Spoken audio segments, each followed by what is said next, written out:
Hello, everyone, and welcome back to the Motor Trade Mentors podcast with David Gott, the lovely car company, myself, Joe of Barrow Motors, and today our guest is Sam Watts, who has recently set up a used car sales business from home called The Family Car Guy. Started this around about 3 months ago. He's soon hoping to branch out, get himself a premises, and he's come to us with a few sort of challenges he's facing and a few questions he'd want to ask us. So we're going to do our best to help. So welcome to the podcast, Sam. Thanks for coming on. Thanks very much. Thanks for having me. Tell us a little bit how you've got into doing this. Tell us about yourself and, about the new business. Yeah, well, a very brief backstory. I had a furniture business that I ran for 10 years, and then last year, various things happened. We ended up having to close part of that business, all the manufacturing side of it. I separated from my partner, moved out of the house into a little cottage into the country, and then I sort of had, my income was pinched quite a bit, and I thought, well, what can I do to get a little bit more, to top up my income? And I thought, well, for shits and giggles, I'll go and buy a car and see what happens, And I did a lot of. I used AI a lot in my previous business, and I thought, right, I'm going to buy a car purely on data. So I signed up to Mannheim, BCA, I think Aston Barclay, and then I got all the cars from Mannheim on a Wednesday auction into a spreadsheet, and I literally spent about 3 days trying to pick out the right car. And that car was a Mazda CX-5. And then I literally went to the auction to buy that car, that one car.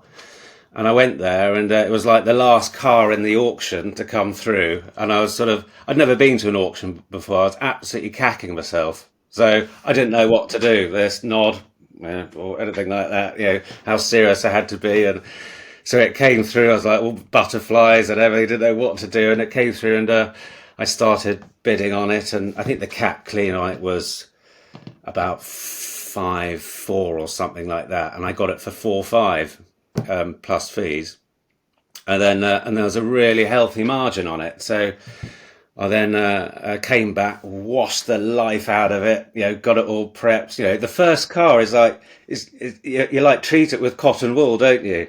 Yeah, it went into the garage, and I almost said to the mechanics, look, give it a shampoo underneath, and give it an oil, a complete service, and any dents, nicks, and came out, and it was a perfect car. And then put it on Auto Trail on a pay as you go, just to see how it go, and it sold within 2 days.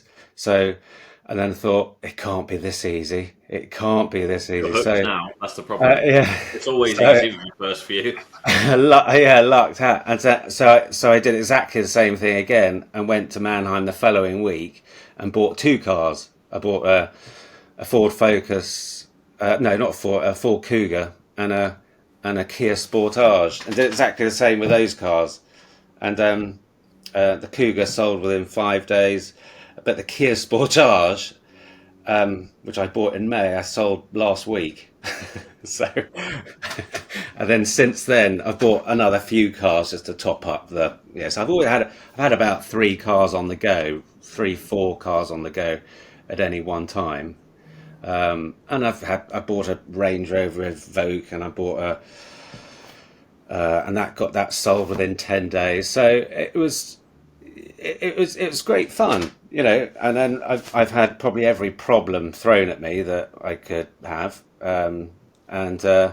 but it's all good fun.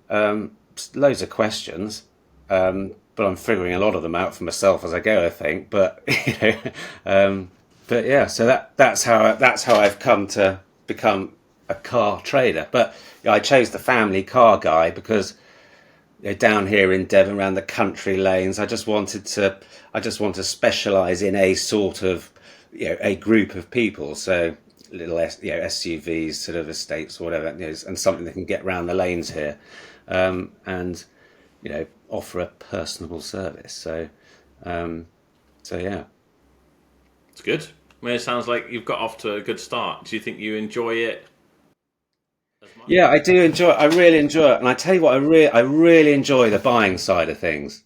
And I remember seeing a video you guys did at G3, and Dave, I think you said that this is the closest it gets to being in front DJing in Ibiza or something like that. When That's right. you know that adrenaline rush, It's Um, so true. yeah, So true. and I love the buying side of it, and obviously when you sell something, it's fantastic. Yeah, you just want to go and celebrate and do something. Yeah. Well, for me at the moment, anyway. So, and then all the bits in between, are they're I think okay. that's what me and Joe always say. You know, the highs outweigh the lows. Yeah, And that's what you're experiencing at the minute. Like, this is why me and Joe got into it as well. It's that the buzz of buying, and I think as well, because you sold the car within the first 2 days. Because that same thing happened to me when I first started. Did that happen for you as well, Joe? The first car you bought, you sold it like Yeah, instantly. stuff used to sell like because of the price and stuff as well. Used to sell just like that. It was so Yeah, easy. but it's like a drug. That's what gets you. So if you sell it straight away, like you did, it's got you. Where if you'd have had that CX5 for 2 months, you might not be yeah, sat here now talking to us. yeah, yeah, exactly. Yeah, I do wonder how many people try and they don't hit the luck. That beginner's luck of selling the right thing. But however, that CX5 has now come back to haunt me. Is it a DPF issue then? Is it a Huh? DPF issue? No, well, so this Because is my that's first that's car. why it will have been cheap. That's why it'll have been cheap at the No, auction, I but bet. it wasn't. No, I don't. It's still yet to get to the problem. So car came in, and I had it all checked out. It was absolutely fine, as far as I could, and the garage could see. It was absolutely fine, and it was my first sale, obviously. So when the guy called up, and he was over in Essex, and I'm in Totnes, so a long way away, and he said, "I can't. Don't know if I can get down to." And I was like, "I'll come and bring it to you." Yeah, don't worry, mate. I'll bring it to you. Absolutely fine. Sort of the service I like to provide. That sort of thing. And then, but what I didn't do is, which I'm now finding out, is that I didn't have all my paperwork. I didn't expect to sell a car within 2 days. So I didn't have distance selling forms. I didn't have, various other bits and bobs that I should have had in place to do a distance sale. I wasn't expecting someone from Essex to come and buy it and me go and deliver it. So sold it to him. And then I didn't hear a peep out of him at all for 3 months to the day.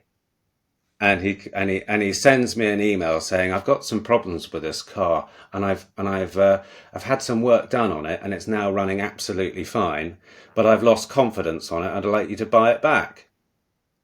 And I was like, okay.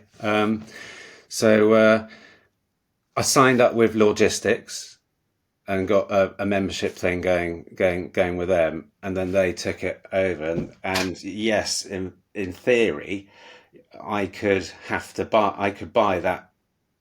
I would have to buy that car back, even if he just didn't want the car for no reason whatsoever, because Yeah, I if didn't. you with it because I guess it comes under distance selling, doesn't it? Especially as you delivered it, and he wouldn't have seen it in person until you delivered it. That's it. I mean, There's that two there was a week bit of a thing. question mark around, because I took a deposit and I called it a deposit. It should have been a reservation fee. Um, Yeah. you know, and I should have got him to sign the a 14-day waiver. Um, but now potentially, I have to buy the car back and not charge any mileage um, For yeah, usage. fees. Yeah. Yeah. Oh, flipping it. That's a shame then. So yeah, logistics will say, well, because you delivered it in person and he inspected the car, there could be a bit of a what was that Dave gone? Oh No, no, I'm back. Sorry. yeah. Because I deliver it in person, it could be argued it's not a distance sale, but it'll probably end up being seen as a distance sale.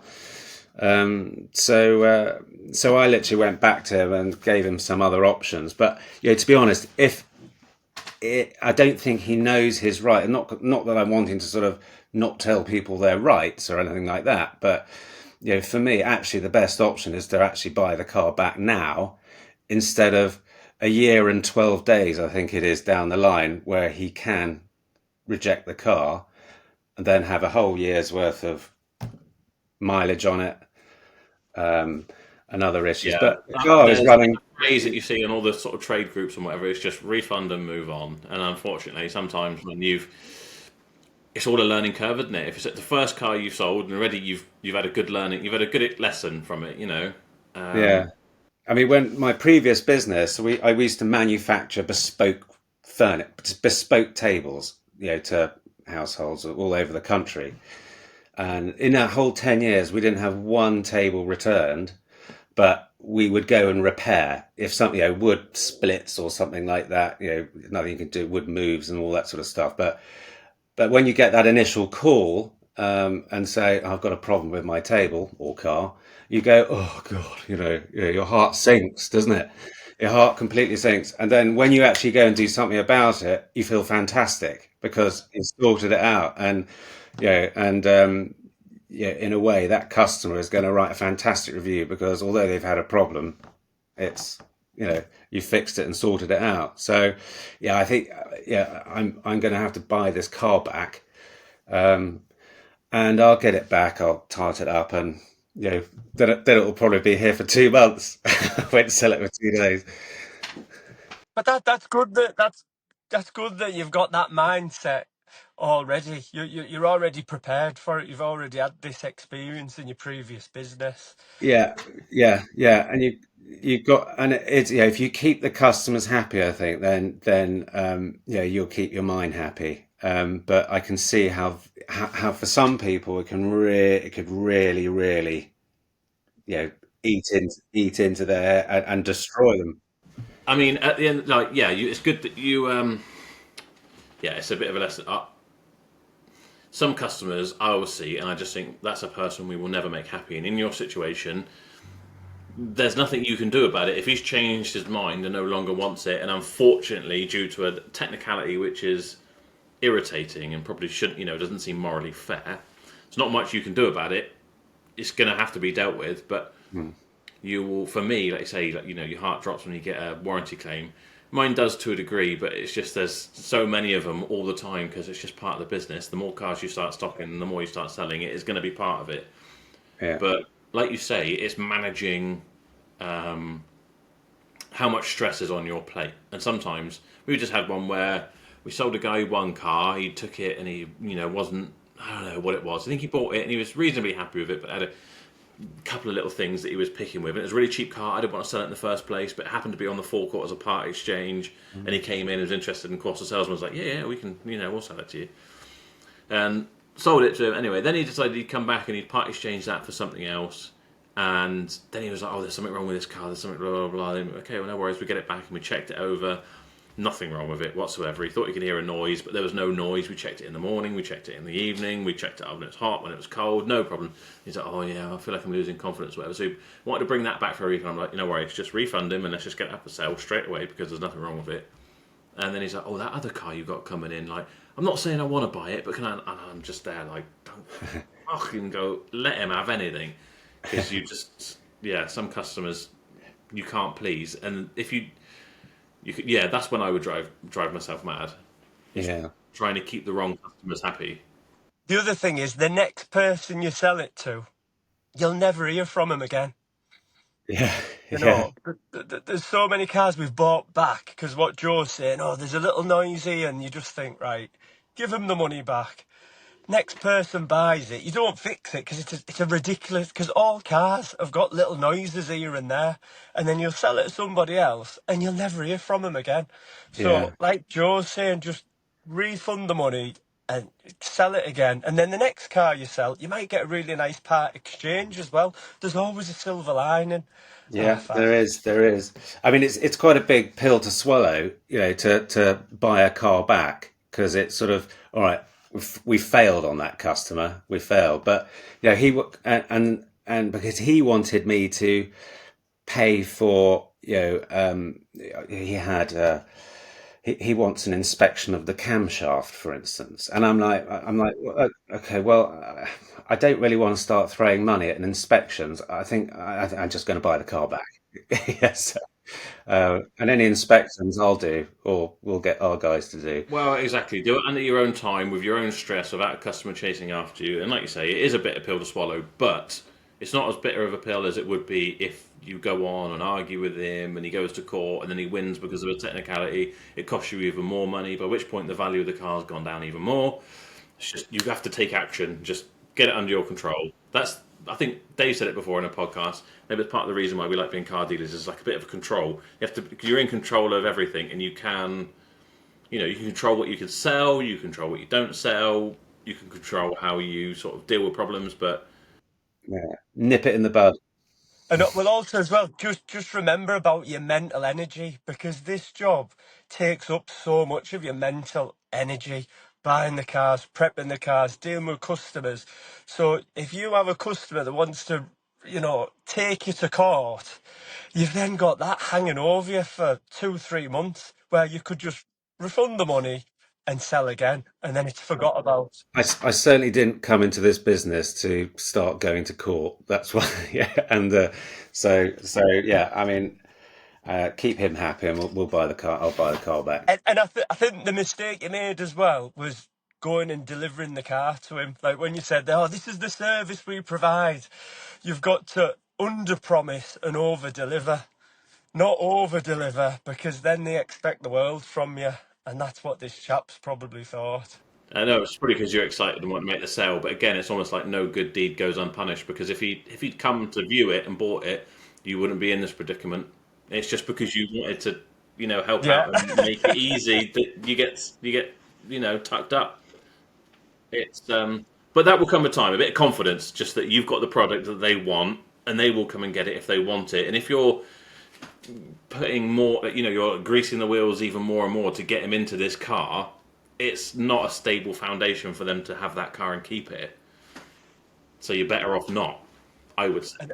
And always the worst deals I do are the quick deals. It's the one where the customer's like, "I want the car now, I want it now, I need it now." And even me doing this for so long, I made the same mistake last month. We sold a Golf GTI or something, and the customer's like, I want it now, I need it, I need it. Today, I've got to go to the pitch, meet him, and I've got to give him a courtesy car because there's something wrong with the car.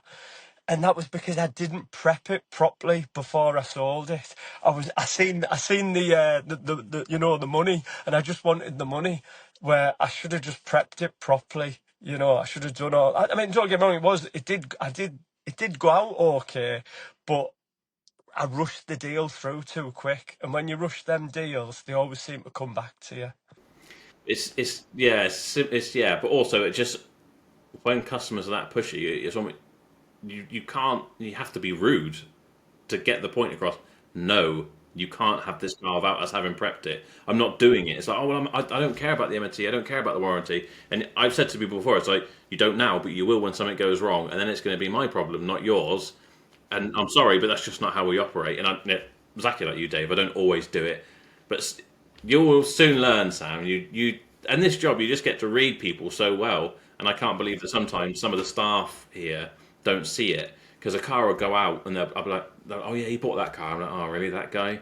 And they're like, "Oh yeah, yeah, sold it to him." I'm like, he seemed like a right prick to me. And I'm like, no, he was fine. He's a really nice guy. Yeah, exactly. But Hopefully you'll see him again. then a couple months down the line, you have all these problems. It's like I told you. I don't know how you didn't see how much of a prick that guy was. But it all comes with yeah. But in your previous business, then, were customers a lot? Were they picky? Were they very? Did they have high But, expectations then? yeah, well, I was, my avatar of my perfect customer was Sophie from Surrey, who, was didn't really work. She was spending her husband's money on a brand new table for their big country home. So, and yes, picky. So, yeah, so I mean, we would. Yeah, we knew that, and we made sure everything was absolutely perfect, um, uh, And okay, yes, those were distance sales as well, because they were never coming. Well, sometimes they come to the workshop or the showroom and see stuff, but because it was a bespoke item, they didn't really have the option of sending it back. So, but if anything was an issue, we'd always rectify it. But yeah, and it always felt good doing that. So, but yeah. And have you got, sorry to interrupt you, have you got like a nice pot of money behind you then, Sam? Have you got a nice... Well, I started with I think we've put in about 20,000 pounds to sort of buy some cars, and I'm just still trying to figure out what sort of price bracket to buy. So at the moment I've got a Discovery Sport, and I've got a little Citroen C1 convertible. I know the Citroen C1 is not much of a family car, but I bought that on a punt really, to see how that goes. And I've recently sold the Kia Sportage. Yeah, Right, so I'm just I've got, putting Sam's website up now so we can have a look. And yeah, excuse the cheap. That's a brilliant website, by the way. Yeah, I it did looks a just lot of like you, web Sam. stuff previously, huh? So it looks just like you. No, Where's your glasses? I don't know. um, they're around somewhere, but yeah, I did the website myself. That's a WordPress website. So yeah, you can see the sort of cars I've done over the last couple of months or so. Yeah, like you say, family sort of stuff. Yeah, I Yeah, mean, Mugmobiles. there's something for the family. Where did the C1 come into that? Because that's not much of a family sort of. It was a day where I really wanted to go and buy a car, and the sun was it was such a beautiful sunny day, and I thought I'm going to have that, and, And you're going to have that for a while. yeah, probably, yeah. So 3-door convertible. I mean, we might be wrong, but yeah. yeah, I've had quite a few inquiries on it, but no one Oh, well, no one that's good. no one biting it yet. I had to put a new clutch in it as well.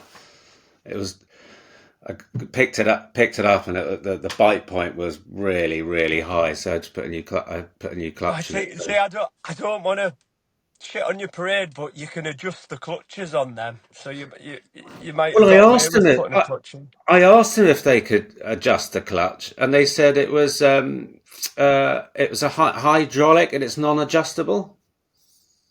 Pretty sure on this. Maybe it was the older version C1s, but I mean, Dave, I'm no mechanic, but yeah. yeah. And they are predominantly high on the C1s anyhow. Are So, they? Well, this one's but low as anything now. So well, that's good. yeah. So I'm about to. So yeah, I've had about nine. I spent about 19, maybe 20,000, and over the next 3 months, I wanted to see how August went, and I mean that comes into one of my questions about yearly trends. Yeah, August for me has been pretty quiet on inquiries, and I sort of held back a bit from buying stock. But now, over the next 3 months, I want to be able to I'm going to dribble another maybe 15 to 20 into the business over the next 3 months, and I don't want to run before I can walk. So yeah, if I can manage 3 cars easily, then I'll go and see how we go with 5 cars. So, and I've just signed up to the Auto Trader package, mainly for the data, not necessarily for the. Obviously we use the advertising slots, but How many sort of full paid slots did you go for? well, I went on their standard package. So was it 7 plus Oh, okay. 100? Yeah, seven's the minimum, and Is it really? Okay. So 7 plus, or is it because they do the weird thing where they do you buy X amount and you get X amount free? It's 7 plus 1 slot under one car under yeah. 2,000 quid or something. And how much is that, Sam, a month? It was 885 a month plus VAT. So, but because I'm about to buy a few cars, another yeah, I'm about to over the next few months buy 5 or 6 cars. They've got this accelerator. Have you seen the accelerator data? Basically, you can put all the information into a spreadsheet, and it'll bulk give you all the bulk information on it, so you can download 400, 500 cars into a spreadsheet, and the accelerator will populate all those cars with the retail, so you can get all the information Okay, it instead of doesn't having tell to. you which ones to buy. It just gives you their sort of data. Well, it gives you, yeah, Gives you the retail rating. gives you the retail rating, the auto trader retail price, and days to sell, and you can see all that information, over 500 or 1,000 cars. So, so This is I where got, I need a buyer like Dave's got, because I haven't got time for it. But I haven't would you? love to have that sort of information. I, But I, yeah, I think, Sam, what you're going to find is you're going to get analysis paralysis. And I think, like, me and Joe, even where we are now, we're all still learning. And I personally, this is just my opinion. I wouldn't get sucked into all that data stuff what Auto Trader try to sell you. I think you should just, in my, if it was me, I'd think, right, I'm going to get 15 cars. I'm going to have 7 advertised on Auto Trader, 7 sort of in prep, and that I wouldn't have 7 cars in stock and 7 advertised. I wouldn't do that. I always have more cars in stock than what you have advertised. Mm, And then I think it's finding like your area, what works best for you, what cars you like to sell, because you know I can probably sell something really easy, but Joe will find really hard to sell, and vice versa. mm. So I think that's just my opinion. Don't get Yeah, sucked into all the auto trader stuff. yeah. I mean, I'm quite naturally quite anal with data and everything. And Auto Trader gave it to me for free for 2 months. So I thought, well, the data part of it or the whole package. no, not the whole. I mean, trying to get anything out of them was impossible for nothing. Yeah, I tried to sort of see if they'd give me a trial run for a week or So with so. the standard package, do you not get the data? I don't even know what I'm on. Yeah, you get the data, you get the data, but it was the accelerator. So instead of having to put the number plate and the mileage for every single car, I can just get a spreadsheet and just populate that. Yeah. So it just saves time going through each individual car. If I was going to auction, say at Mannheim on a Wednesday, I can pull the cars, into a spreadsheet and then get the data all populated into that spreadsheet. So it just saves me a bit of time, really. Um, I mean, without wanting to be a bit negative, but same with Dave, is just 885 quid. You're not quite yet VAT registered. We did discuss this beforehand. So what are we talking about? A grand a month. That's great if you've got the data on it, but you need to get straight on with using it, and you need to have every single slot filled because it's 100 quid per month per car. You've only got 2 cars at the moment. You are throwing away, well, in reality, 800 quid every month on yeah, cars I mean aren't advertised. yeah, no, I totally understand that. Yeah, having all those slots and 2 cars, but yeah, I think we just signed up to it. I think it all went live yesterday. Yeah, Um, I'm not saying, but I'm just saying it is something you have to consider because it soon creeps up on you. And you realise, you're like, great, yeah, that Citroen C1, all right, I'm going to take a deal on it. All right, I might only get 500 quid out of that one there, but it's all right because I got 2 grand out of the Discovery Sport. And you're like, yeah, so I got 2.5 grand for the month. You're like, well, Auto Trader bill goes out, that's a grand. So it's down to 1,500 quid straight away. Whereas I imagine, I don't know what the smallest like eBay Motors Group package would be, um, but I expect you could get that for 400 quid maybe. But I mean, you have to see how it goes. It's again, we can give you our views and whatever, but you have to do it yourself because otherwise, you can't. Some things you can't take other people's advice. You've got to try it for yourself and then realize, what, actually, I'm paying a lot of money for this. I love the Auto Trader data. I love being able to put the thing in, get a retail rating and whatever, and it is great. But on the other hand, it's not. It's not an exact science because, like James of Chops Garage offered me EOS that he bought in the other day, and it had a retail rating of 2, and I was like, yeah, no thanks. That's like as desirable as chlamydia. I don't want that. He put it up for sale and sold it in, I think, a matter of hours with a really, really healthy margin. So it's And then you'll get sucked in with a retail rating of 99 out of 100 on like a Land Rover Discovery manual. And you're like, why is that 99 out of 100? And you think, oh, bugger it, I'll give it a punt. It's 99 out of 100 retail rating. 6 months later, you've still got it. Yeah. Well, funny you should say that, Dave. I bought a Discovery using the data, and sure enough, it did have a 99, and I sold it yesterday. There you go. Oh, that's good then. Yeah, but yeah, that I think that was up for sale for just under a week or so, and that's sold. So that's good. But we'll see how it. I literally see how it goes. I was really interested to see how the data works and how useful it was going to be for me. I mean, I think the Auto Trader pack you can can it after in 30 yeah, days or 30 it's a days good thing with notice. auto traders. You can do it like month by month, Yeah, almost like day by day, I think. Whereas with motors and things like that, they want you to sign up to 3 months, yeah, 6 months, whatever. yeah. But I think this week I think I'm looking to go and buy three or so cars.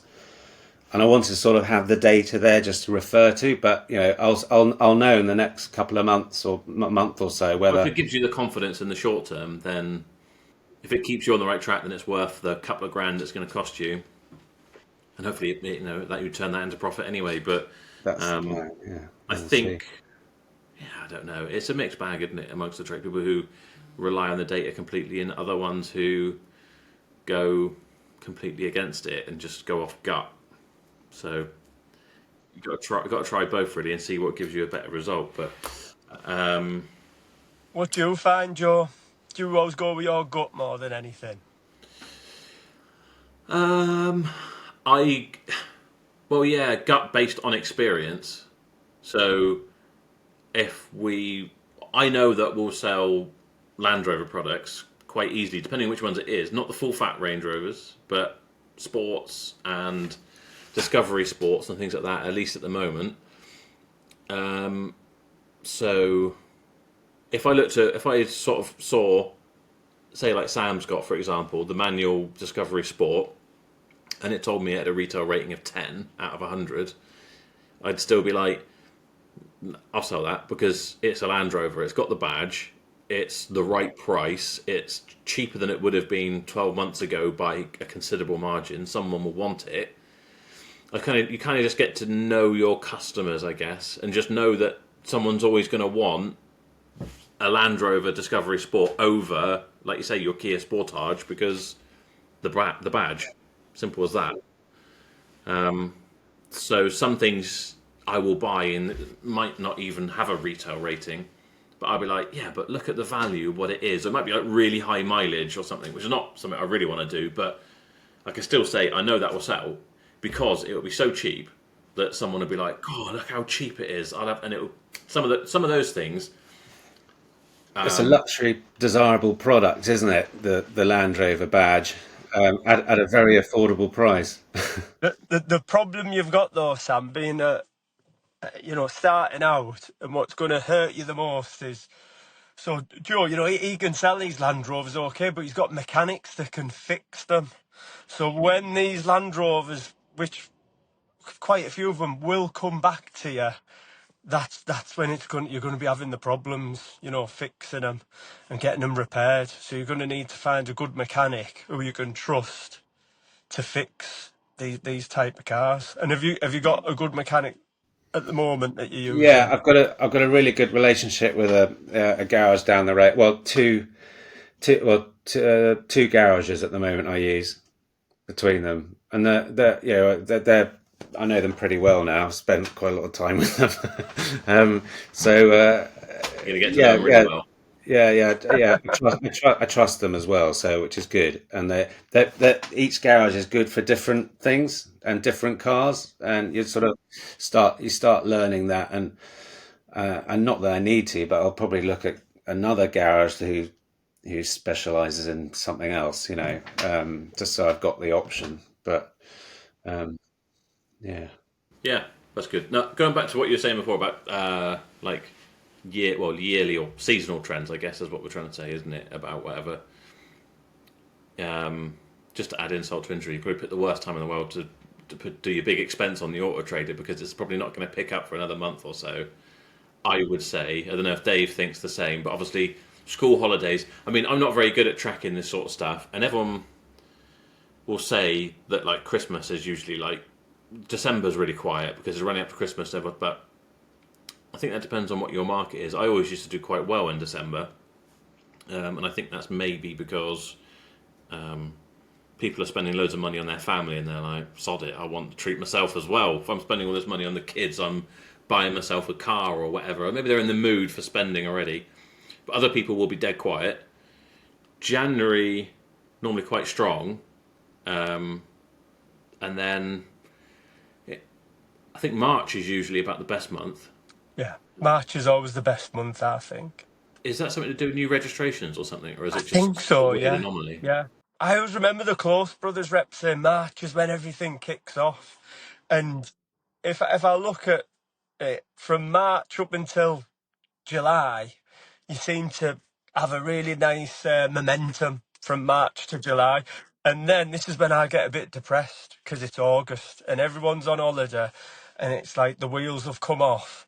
And then I feel like I'm going to go bankrupt because even though we're not, but it's just, you're knocked off your stool Well, yeah, sort you of. feel like the momentum stopped and it's never going to come back because it's Yeah, just that's that's just it. how your mind goes, isn't it? But it will come back. But and the other thing that's interesting is someone commented on our video the other day on a video that I put out, and it was I think they were trying to apply like general investing strategy to car sales, and they're like really simple. When everyone else is selling, buy, and when everyone else is buying, sell. But I wouldn't necessarily agree with that because when no one's selling throughout August, I've only noticed this year, kind of put the two and two together, that you go to auctions this time of year and the prices are absolutely mental. Yeah, But yeah, yeah, yeah. you'd think, well, So no true. one's selling anything, so why is it? Yeah, Because no one's selling anything, there's no part exchanges, so there's so much less stock that the people who are still buying, perhaps like you, starting out, and that sort of market that's always there, they're all fighting over the same smaller amount of stock, so it's like that much more expensive. So you'll notice maybe throughout the summer months it seems to be really expensive, and it will tail off through the winter. It always used to be you couldn't buy anything in January because prices would be crazy. But now I've noticed that everyone's trying to use the same sort of theory that I used to use, which was like stock up in December because then you'll be ready for January. But everyone else seems to do that now. So December and January, you can never seem to buy anything for a sensible price. I can't seem to buy anything for a sensible price at the moment. So yeah, there are all sorts of trends, but you'll do your head in trying to figure them out, I think. Yeah. Well, the people who bought the Discovery, they're part Xing a Qashqai, a really nice car as well. Yeah, it suits what suits the business really nicely, and that's the first part X I've taken, and I sort of looked at part X's before, and I kept thinking that someone's going to bring a complete and utter dog to me, yeah, and buy another car, and I don't want that dog. It seems it's more hassle than it's worth. But the power of part exchange, not having to pay fees, and it gets delivered to your door as well, and and on this occasion, it's a really nice car. So yeah, that's one buy, and which will be added to the site soon. But yeah, a few more of those would be nice. Yeah, part exchanges are great, and judging by the sort of stock that you're selling, because you haven't started out with like a lot of us did the real cheap stuff. You've obviously come from another business and you've got a bit of money, so that's great. That you will get part exchanges, and I would probably pay to be either. Even I am only really learning this now. Be either really fussy and say I don't want to buy it, you have to take it somewhere else, or just massively undervalue it. So if they do go for it, then you're protected.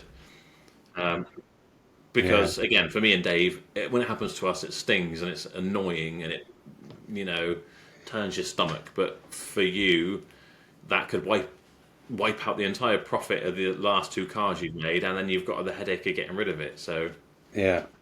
And what I'd say is don't be sucked in as well at the auction to the high mileage cars. They've got a really good margin in them because then you're not going to attract the good part exchanges.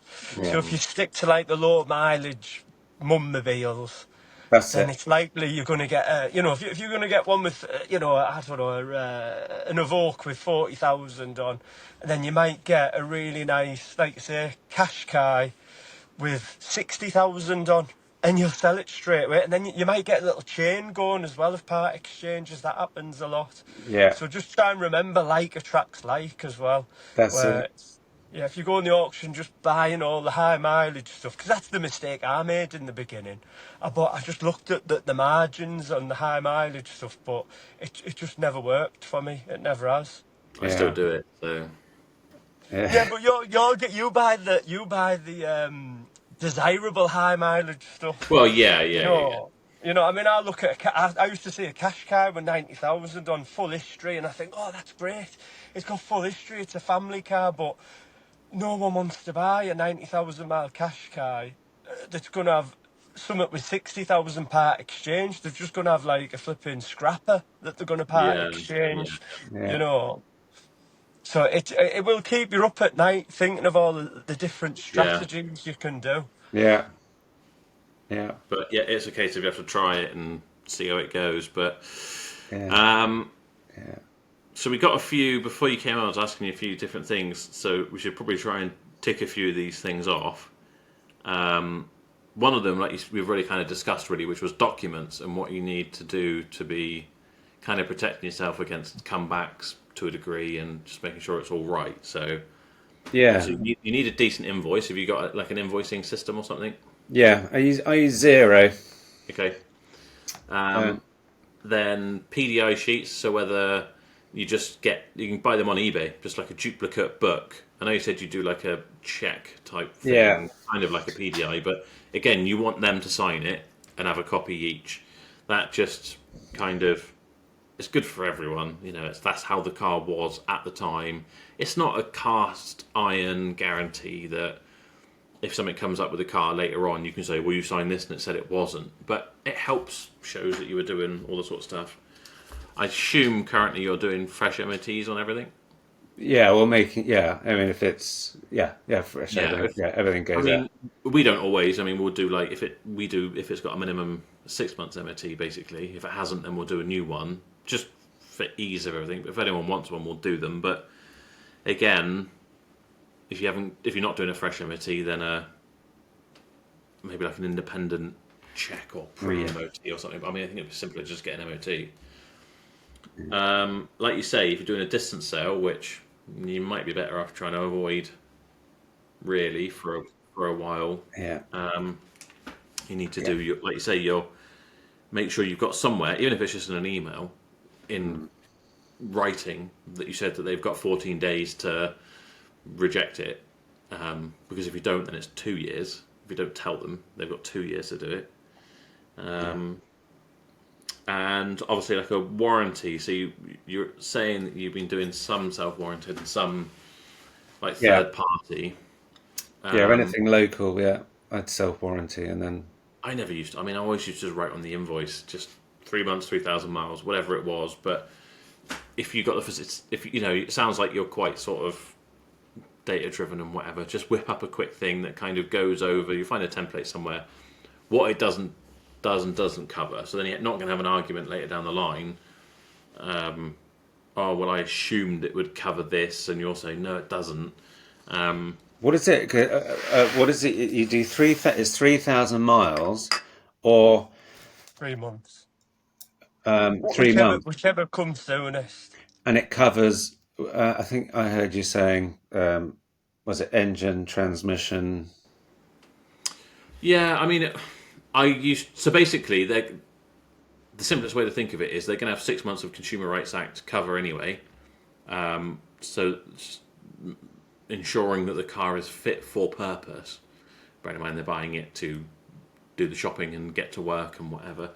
So it doesn't necessarily cover like the rear window motor stopped working, that wouldn't really be covered because it's still fit for purpose. You can still put your shopping and your kids and everything in it, and you can still go there. And it's a 10-year-old car with 50,000 miles. You're going to expect some parts to start wearing out. So technically, that's not covered. But if, as a warranty, you want to do that for 3 months, and probably I think Dave's really very similar to me, and just for the ease of not having to like argue the toss, it's pretty much no quibbles. We'll fix stuff on your car for 3 months. If something comes up, because we don't know what's going to stop working, we'll fix it. Within reason. Not clutch or wear and tear items or anything like that. But if a window motor stops working or your radio stops working or something, then we'll sort it out. Just for the easy life and customer service.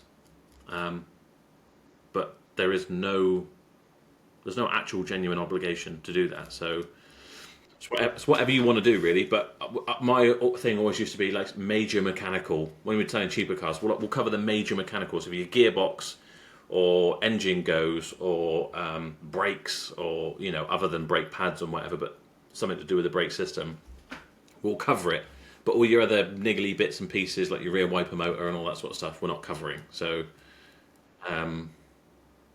pick what you're comfortable with. What do you think about aircon at this time of year, Joe? Because I hate it when people ring up and they go, the aircon's not working. And you say, oh, just regas it. And then it never just regases, does it? It's always Well, the this is aircon again, pump. this is like being prepared. So we do that as part of our PDI now, and we regas it, and we do a pressure test, and then we've got a little printout because you're fortunate we've got the machine or machines, but I'm sure you could get it done, Dave. Yeah, if you haven't got the machine, it's not quite so. You got to pay 60, 70 quid, haven't you, to get it gassed?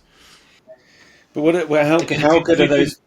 If you Sorry, do the Joe. PDI and you've got a thermometer and you do a PDI, because when you do the test with the machine, it says flaps temperature should be whatever. You can test that it's colder than the outside air and say that it works. Because the problem with aircon is it's so easy for a stone to go through the condenser, and that's not your fault. Same as getting a chip in a windscreen. That's not your fault. So yeah, we're not. Yeah, we're okay. It annoys me, aircon, because I must spend every summer about £2,000 on fixing aircon. And don't get me wrong, I do think, oh, but maybe it was broke before, but it's one of them you just don't know, do you? So sometimes you just got to bite the bullet. Well, here you are, Dave. You're on the Motor Mentors podcast. I tell you, if you're spending £2,000 a summer on it, just get the machine. Get Wayne to do his F I gas. know. Yeah, you're You've got right. the machine Yeah, there. You can plug it in yeah, yeah. and do Yeah, you've all of hit them the nail before on they the go head. out because it saves most of the gas that comes out. And then you can gas all the cars as well that are, Exactly. And you put a sign out the front. Anyone going past, you can charge them yeah, 100 quid a time. it's a no-brainer. And it's not even hard to do, is it? You just put the things on Yeah, the yeah, nozzles on and that's it. yeah. Yeah, yeah. I'm doing that. 100%. Yes. I mean, Yeah, we leave the sign out the front, and it's really seasonal, funnily enough. But throughout the summer, people, can you regas the thing? It's like, yeah, find out which yeah. gas it is, and it's either And 75 quid plus VAT or it's 100 quid plus VAT. it pays for itself. And it's just like a Yeah, day's course, isn't it? You just do the day yeah. course and then Oh, that's well, it. just phone up one of the part suppliers, which I'm sure you use, get them to price. I'm sure you should be able to get one that does both gases for like 2.5, 3 grand or something. And Yeah, then they'll do the F gas training with it. Usually, they'll send out the guy who sets it up and shows you it all, and he does like a little thingy to teach you the F yeah. gas crap. Brilliant. Oh, brilliant. Yeah, thank you for that, Joe. That's brilliant. No And worries, here to help. Sorry for hijacking, Sam. I've learned something today. But Sam, as well, you can have I'll give you my warranty booklets if you want, and you can use it as a template. Okay, that'd And be cool. it's just what Joe's saying there. Basically, engine, gearbox, starter motor, alternator, the battery. It's got a list of main components on there, and then you just fill it out yourself. 3 months or 3,000 miles, whichever one comes sooner. You put your stamp on. Looks really professional. It's just like a little A1 or A2. I don't know. It's an A4 folded up cardboard. Looks really nice. Yeah, cool. I'll email you the template, and then you can just put your own logo on. Not a problem. Perfect. That'd be ideal. Thanks. Thanks very much. Uh, I've got a quick question for Dave. Dave, I saw you mentioned yesterday that, or the other day, that you haven't owned your own car for 10 years, Yeah, and that's right. and you Yeah, and yeah, you drive around in in some stock cars, I guess. yeah.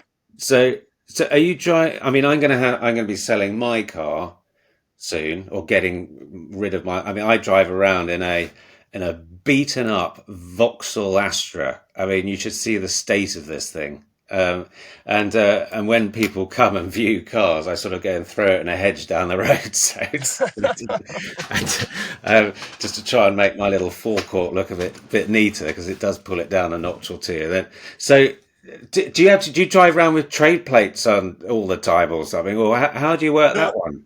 so what you do is, so with the insurance, I can give you my insurance broker's number if you want. So you can have your insurance as, oh God, I can't think the word, personal use. So then what you do is you put your, so say that the car I'm in at the minute, the Cougar, obviously I've got to tax it, and then I've just got to put the registration number on the motor industry database. Yeah, I think it's the taxing bit. I mean, because you can if you got if I buy a car, let's say from auction, I've got the V5, and then I'm taxing it, but I'm not transferring ownership. I'm not as a registered keeper. I know, Joe, you did a video once on the whole V5 thing, didn't you? Yeah. Did Yeah, that? and someone asked me the other day, say they were getting into it, and they're saying if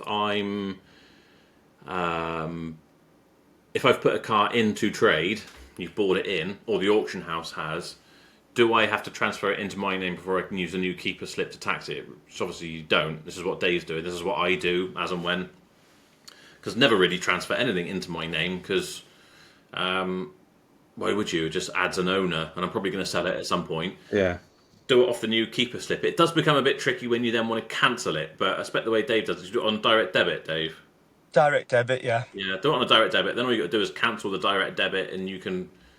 I don't know whether So if you get a tick, if you get you've a got a load of accounts like me, Dave, where they're just getting banned by Oh no, don't get me wrong. Yeah, the I've got DVLA used it. start banning your accounts because you just cancel your direct debit, and then they won't let Yeah, you use that account again. So yeah, it would be better if what you might need to do. Maybe the solution then would be to sawn it, which you could yeah, sawn it while it's in trade, which you don't need to do while it's in trade because no one's going to chase you for tax while it's in trade. But that would cancel your tax. That's what we need to do, Dave. Is just put them into Stone it. sawn them, yeah, and then Yeah, yeah, that would cancel your tax in the same way that it would if you were to transfer it into someone else's name. yeah. But if you're going to use Uh, it up until the point that you do, yeah, because because Dave, then at the Well, moment, what I want to Dave. say is I'm not driving the car thinking, oh, I've got this lovely car to drive. I am actually driving it as well to think, oh, what problems might this car have? That's what I Exactly. Yeah. genuinely do. yeah, So it is like I yeah, am using it for not just like, oh, this, oh, I've got this lovely car to knock about with. I do not care about cars in the slightest. Yeah. I want to drive it and make sure that when we sell it, it's not coming back. That's it. I mean, I just for this Discovery Sport that's going out, I'm going to be driving it around and just making. Exactly. I've already done a few miles in it, but I just want to drive it a bit more just to make sure it's Yeah. absolutely perfect. So, but I, Dave, if you get a speeding ticket for whatever reason, it's going to go through to. no, don't worry. It will still come to you. Same as when on Yeah, my comes last to. Will speeding it? ticket, All because right. Yeah. they realise it's in trade, so they look who's got it on their Yeah. insurance database, Yeah. and then that's To how I get find my you. speeding tickets. I find you. They Yeah, always yeah, find you. yeah. They'll find you. Don't worry. All right. So Yeah. yeah, I mean, technically, I don't think trade plates you're meant to use them for social, domestic, and pleasure and whatever. Dave's probably got the same sort of insurance as I have, which is me as the policy holder. I can drive for whatever reason I want in anything, but people who work for me can only do it for like trade purposes. So I could drive anything with the trade plates in, but technically you're not meant to use trade plates for social, domestic, or pleasure either. I don't think technically. No. But like you say, if you say, like, I'm test driving this car, I'm taking it home because that's the only opportunity I've got to test drive it. And to be frank, half the time I don't even bother putting the trade plates in either, because the longer you do this job, I don't know about Dave, but you drive past all the AMPR police things and they don't even bat an eyelid at you. Even if you get the trade plates on the floor, Yeah, And but I just think I'd be like, I got my I forgot my trade plates, mate. Sorry, and I'll probably, you know, maybe you would give. I I know shouldn't tell you to do this, but no, Sam, don't do it because I was like Joe. I was like Joe, yeah, it's fine. And then a year ago, I got flashed by the ANPR or something, and I didn't have the trade plate in the back. So then I got a letter from the police saying you've got 3 points for speeding because it was an average speed zone and I was going 56 in a 50-mile-an-hour zone. And then it said you've got 6 points on your licence for having no insurance because I didn't have the trade plate in the back. I only had it in the front. So so then basically I had to get a solicitor involved. I had to go to court, and then it got shot out and all that sort of stuff. No, I didn't get 9 points. I just got the 3 for speeding, but it did cost me about 500 quid. So yeah, always put your trade plates in. yeah. Obviously, Sorry, Joe. that's the obvious advice. Yeah, Yeah, yeah. So just be careful. yeah, Yeah. yeah. But yeah, I mean, I don't think there's anything wrong with you driving around on your trade insurance with your trade plates in, doing anything really, because a trip could be a dual purpose trip. Even if you're going out for the day Yeah, with the kids or whatever, just say, look, I want to take this car on a long drive, just see if anything weird happens with it when I take it on a long drive. How are they going to argue that, And exactly, it's genuine. It's exactly. genuine anyway. So, Yeah. Yeah. Yeah. yeah. You were saying you're going to have to go VAT register soon, and you're saying that you're going to be finding a premises. Well, yeah. I mean, the premises we found, it doesn't start for another month, 6 weeks or so. But by then, I'll have about 6 or so cars, which I can't keep here. I just don't have the space. But it's a little converted barn with little offices in it, and it's like £500 a month. But it's got an enormous, really nice, smart car park where I could fit, if I wanted to, could probably fit 20 odd cars there. So so that's something I'm looking at taking on. And it suits my brand as well. It's not a forecourt. It's a really nice, smart little area. It's tucked away. It's not far off a main road. It's about 600 yards off a main road, up a little country lane, and it sort of would do the job really. And I know it's another expense and it's another cost, but and I know we've got as of today, a little handful of cars, but in the next 3-4 months, and it's an opportunity to take this little place, just grab it, and Yeah, well, if you can get 20 cars in there, then I would say go for it. I think that's probably the Yeah. mistake a lot of us make is going for somewhere that you could go in from where you are. You can fit 2 or 3 cars. So like, I get somewhere I can fit 7 yeah, or something, and yeah, then within a couple of Yeah. months, by the time you get a few in, you're just like, oh, this place is too small for me. I need somewhere Yeah. bigger. And then you're looking again. So yeah, I would jump yeah. at it. Just go for it. Yeah, Go for commit. it. You'll make Yeah. it work. Well, that's it. We'll make it work. Yeah. We'll Yeah, just go for it and make it And work. because you're doing everything on zero and all that sort of stuff, you'll be able to get stocking loans and stuff like that within 6 months if you're turning the money over as quickly as yeah. possible. So you'll be able to expand the business really quickly. Yeah, Concentrate on making sure that you're definitely keeping profits up though, for the stocking and whatever.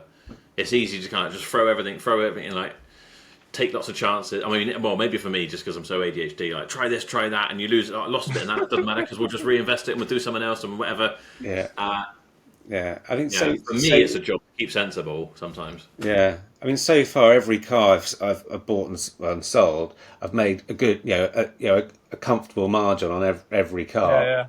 Yeah, And the last 3 months have literally just been feeling my way, see what works, see how much prep is involved in a car that looks like it doesn't need any prep. There's always something you need to do to it, and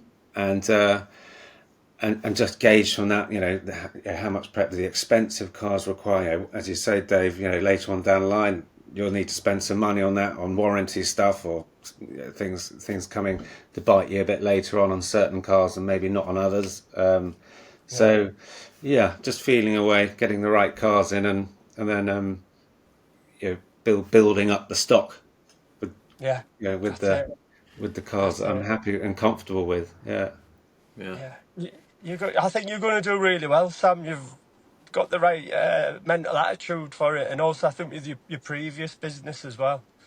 Yeah, well, I hope, I hope, and that's why I start. That's why I sort of thought, oh, the family car. I've dealt with families, and Sophie from Surrey, I chat to all the time, with the with the Yeah, yeah, with the furniture business, and maybe I'll try and attract the same sort of customer, and I know how to deal with them. I know how to yeah, speak to them. I know how to not that I'm going to try and hard sell anything. I'm not that sort of person to try and hard sell anything, but and just yeah. see how it goes. Really, I mean, Did you pick up on his tagline before, Dave? I know he loved like a tagline or a saying or whatever. Let me Love bring it. his website up again. I know what you mean. Yeah, I think yeah, I've seen so it. cheesy. A match made in Devon. Yeah, Very That's good. brilliant. Yeah, I was just selling nice cars to nice people, that's it. Yeah, but I just love that. You just want to sell nice cars to nice people, that's not to it. Yeah. Yeah, knobheads. And the Yeah, majority will be. yeah, yeah, It's telling me that Dave's phone's running out of memory, seeing as he's on his yeah. phone because he Sorry, forgot what time it was again. Uh, sorry. I have had wait there. I have had a Turkish bug. It's been coming out of all ends. So if there's any excuse, Lovely. I've been sat here feeling a bit peaky as well, so I almost feel like I've got it through the screen. Um, sorry, was there mate. anything else you wanted to add, Sam? I think we covered most of the points. We didn't really talk much about VAT, but yeah. I mean that. Yeah, I've yet to have fun and games with the VAT a bit later on. Dave, you did your great little calculations with your spreadsheets and stuff like that on how to manage VAT and throw it. Well, and VAT's tricky Yeah, with cars, isn't it? Versus any other product. You pay it's VAT on from what you buy and sell. I mean, that's. I think you guys have covered that previously on other videos and what have you. But yeah, I've got an I accountant will. all set up. And Yeah, I will send you a link for. It's not who I use as a DMS dealer management system, but they have been reaching out and wanting to kind of show me their products. I'll send you a link. It's a company. I can't remember the name off the top of my head, but either way, it would be like a software. It's only about 30, 40 quid a month, I think, so it's not hugely that much more expensive than zero probably, but it will like calculate your VAT margin for you. And I use Dealer Kit, which also does exactly the same. So you kind of know. So when you sell a car, you're like, oh, there was 1,500 quid, or if you're lucky, of VAT margin in that. So I need to put that into a separate account. And Dave will tell you, what is it? Profit First? Is that the the book? book. Yeah, yeah. It's called Mike. Oh God, Mike McCallavich or something. Just Google it. Profit First. yeah, Read that book. Brilliant. Or just have a look at YouTube on But the basically, just making summaries of how sure it that, works. like we were talking probably before we came on recording, like yeah, putting the stuff in the right account. Box. But I don't do Account. it. I'm not organised enough to do it, and I just kind of keep a general rough idea figure in my head. But it'd probably be better if I did, because then I guess if you do that with your VAT, it would keep your cash flow a bit more consistent than mine is. Because like last month, 27 grand just went out, and you're like, that's a lot of money to just go out, and all. You're like, oh, I haven't got as much to spend as I thought I might have done, even though I was Yeah. kind of expecting it, obviously. But with your warranty stuff as well, it probably just help you track warranties better than I Yeah. do, because I just think, oh, we're not doing too bad on the whole. I might look at it and be like, well, actually, our warranty pot's minus 10 grand or something. Yeah. So yeah, it probably will help.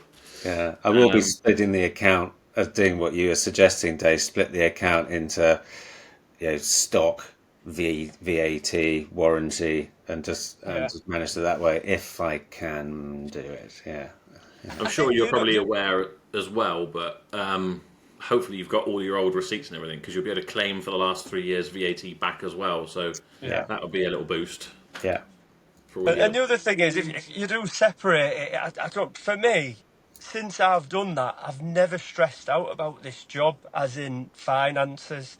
I know when I first started and everything was in one account, I think, oh God, August, I've got to pay my tax bill. Oh God, I need, X amount of money, and it'd be like a dark cloud over your head.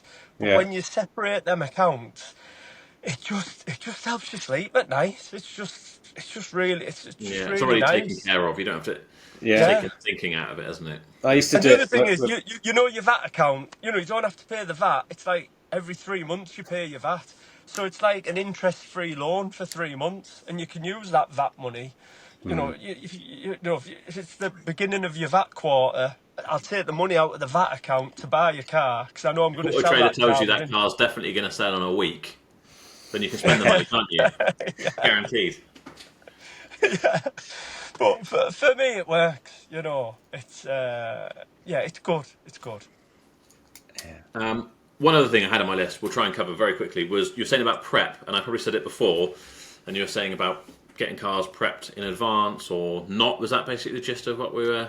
Yeah, yeah, it was. A car comes in, and I was telling Joe earlier on how a bit anal I am on how clean a car needs to be when a customer sees it, and a lot of cars come in that actually probably really do require a deep polish, which is going to cost some money and or time, a lot of time, and also a deep clean. So the question was really, so how much initial prep to get it forecourt ready,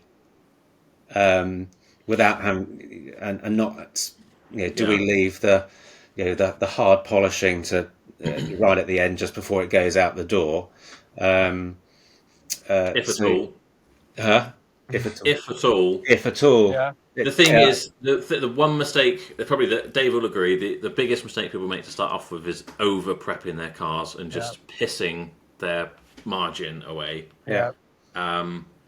And it doesn't Right. matter half the time. And I literally put a little short up yesterday, actually, when I went and saw Jamie of Carkey, Jamie Capel, and we were talking about how we both like to be prepped completely in advance. And it'd be interesting when we've got on our dealer chat podcast, we've got Rory on, because I noticed most of his cars is like you can have next day nationwide delivery for free.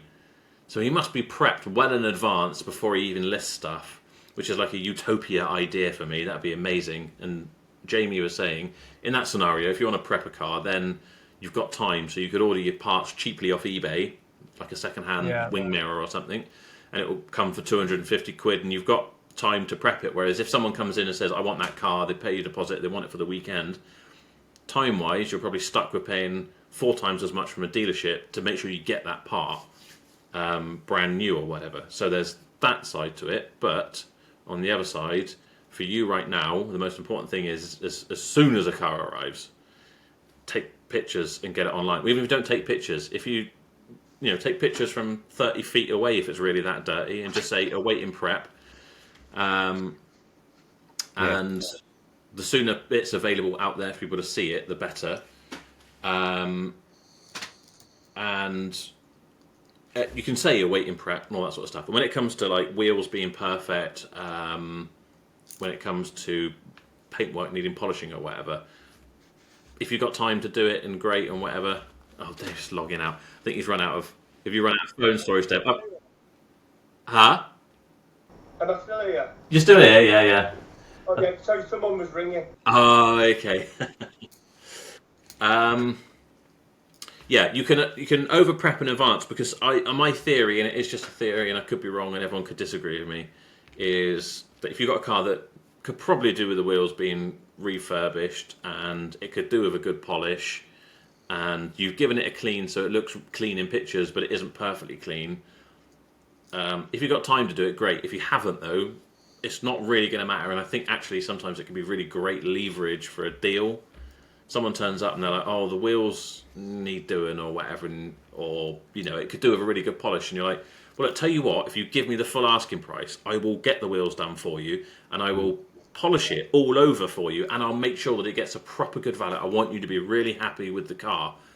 If you've done it in advance, you haven't got any negotiation.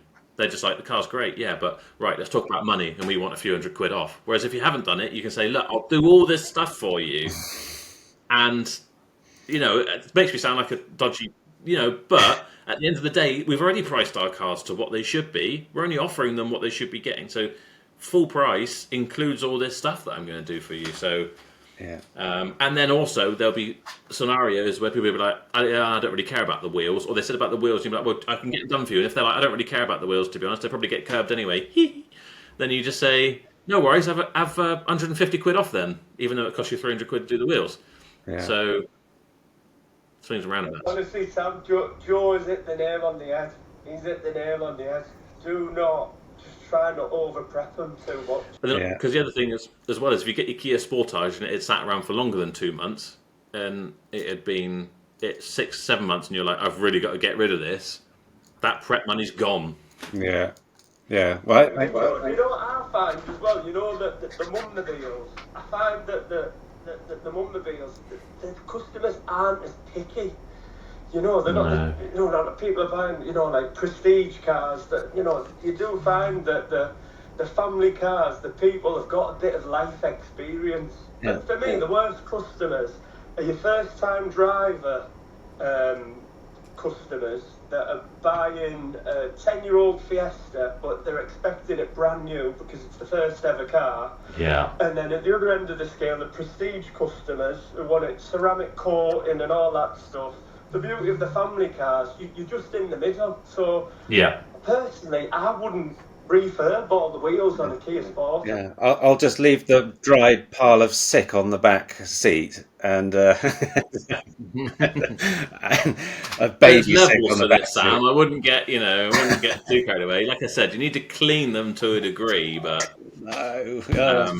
Do you know what though, right? You just made me think as well. So get a good valeter, and the other thing is your valeter can be a bit of a storage place as well. So if you've got a good valeter who's got like loads of storage, you can leave 2 or 3 cars with the valeter, and then that frees up space Yeah. in your business premises. Yeah. And the other thing as well, with cars not being perfectly clean, and again, I'm coming across as like such a typical salesman, but don't worry, I'm not involved in sales at all.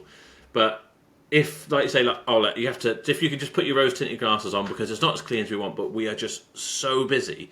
Cars are like in and out of here so fast at the moment. We are just not getting. So I'm really, really sorry, but we will whatever. And they're like, oh bloody hell, we better buy this quick before this one sells to someone else. And I know it makes it sound like I'm talking like I'm a dodgy salesman, but it's the truth. If you're busy, you're busy.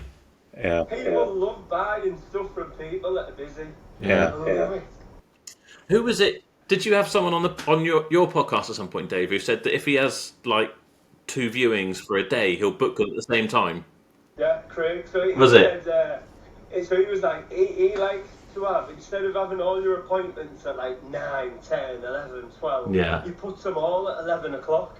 Yeah. Because, it's busy and the people are there thinking, oh God, do you know what? It's so true because when I used to work in Magaluf and I used to sell CDs.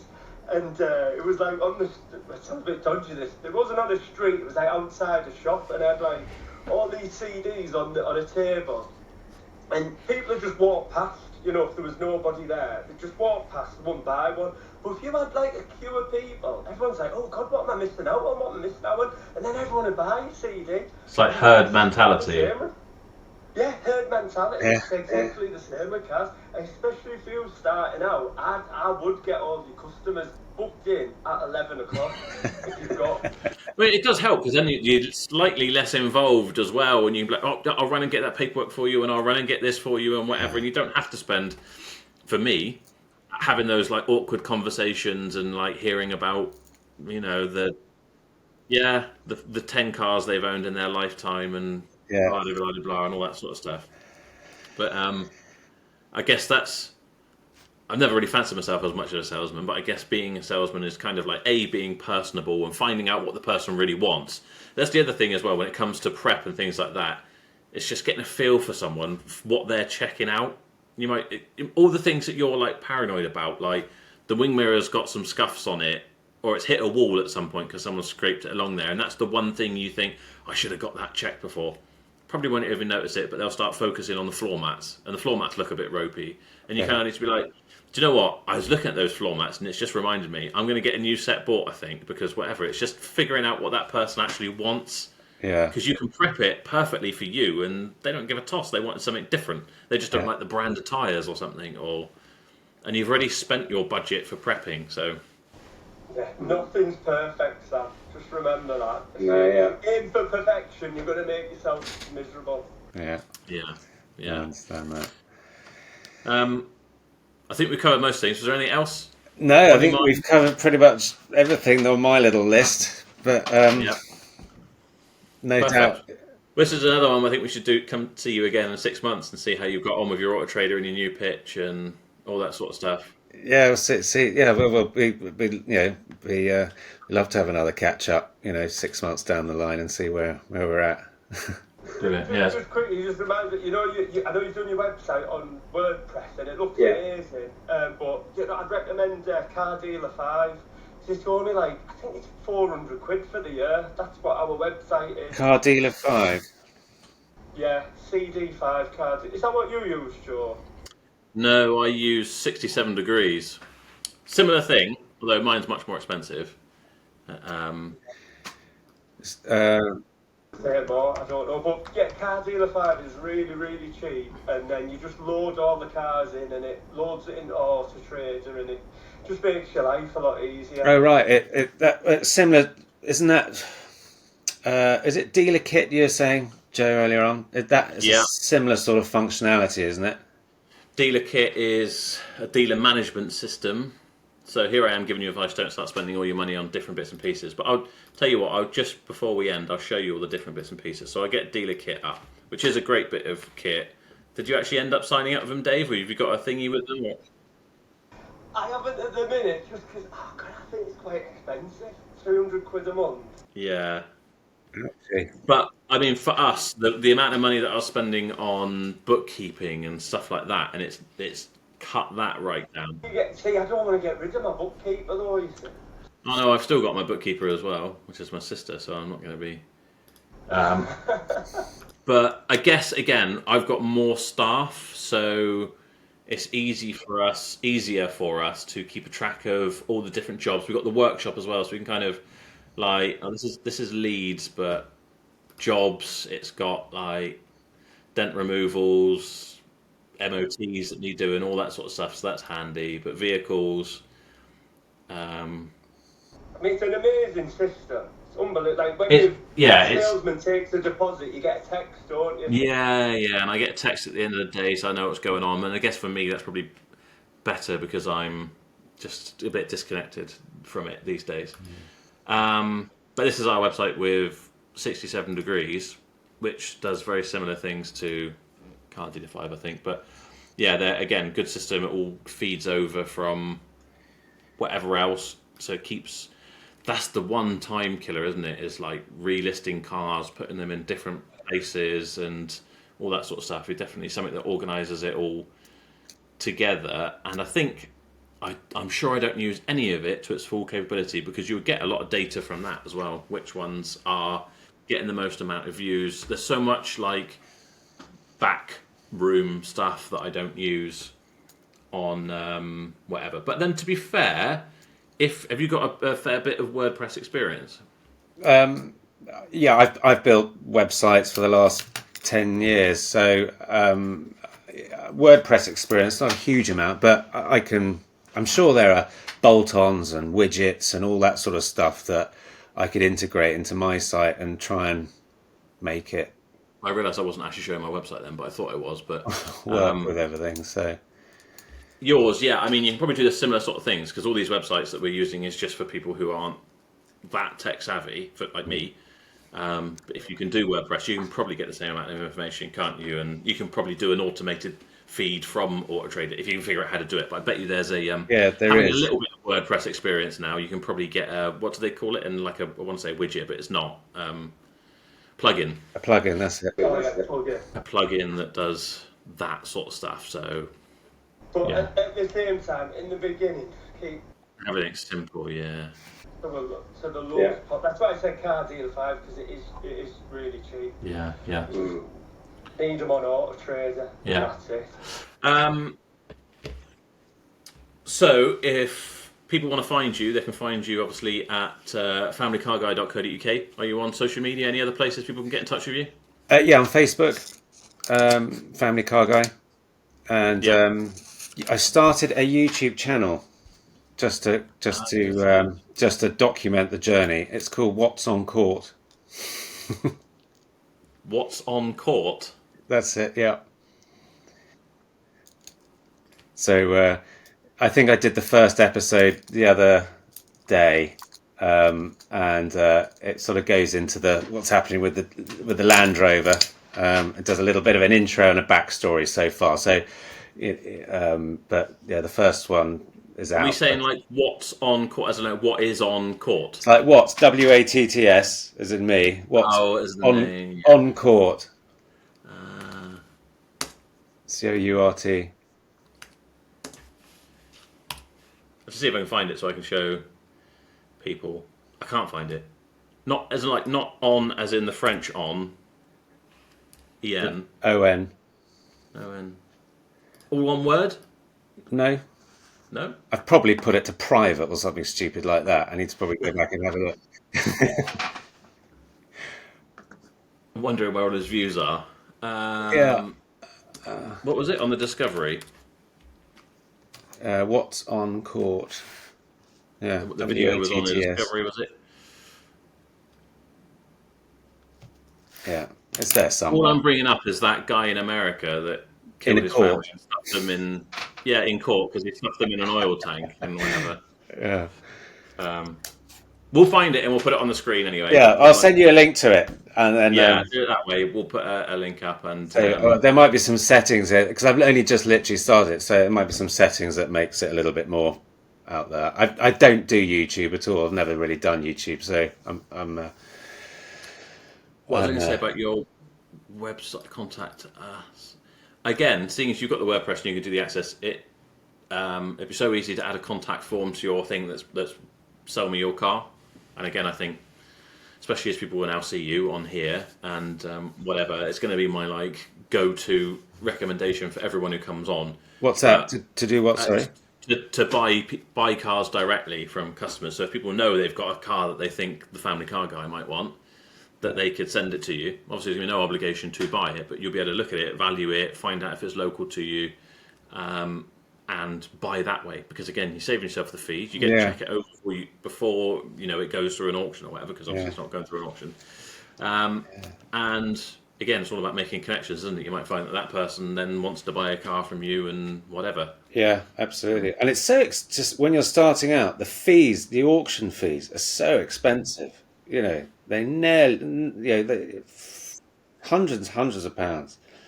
Yeah. But if you chat to them like at Mannheim, I said, look, how's about a cheeky upgrade to the Club Plus of it? And they go, all right then, come on then for a couple of months. Here you go, thank you very much.